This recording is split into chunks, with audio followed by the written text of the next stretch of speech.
Okay, so ito po, kung gusto mo bang magbago ang buhay mo ng instant, ito na lang po ang available sa ating Moldavite na ito po talaga ay pinaka malakas sa lahat ng Moldavite. So this one is ito na lang. So ito po ay isi-sell ko. Pwede kayong mag-screenshot ngayon at mamili. Ayan sa inyo. So, isa-isa niyan, itong malaki 2,000, pero the rest po, sige, pwede kong i-sale sa inyo yan. Picturean nyo lang kung alin ang gusto nyo dyan.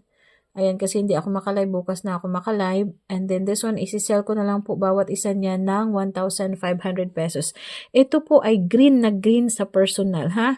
Ito po kung gusto mong talagang mag-change ang destiny mo, gusto mo agad na may pagbabago, ito po ang kailangan nyo. This one is good siya pang singsing, pang lagay po malapit sa inyo kung matutulog. Basta ito po ay dapat nakaano siya lagi sa katawan mo. This is very very good kung pendant din.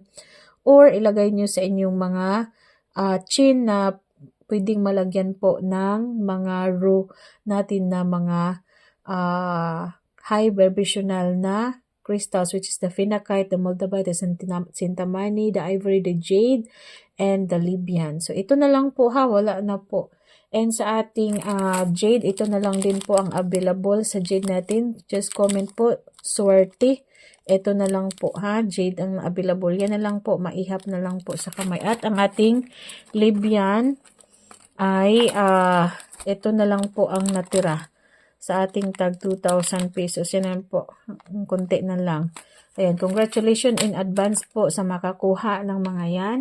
And tomorrow po, magla-live po ako about sa ating bagong mga bracelet. Okay? So, explain ko kung anong kaibahan sa ating mga unang bracelet at pangalawang bracelet at ang ating pinakamalakas na bracelet. Magkaiba po yan sila ng gamit ha. So, yan lang po ang last bracelet natin ngayon. Okay, maraming salamat and namaste.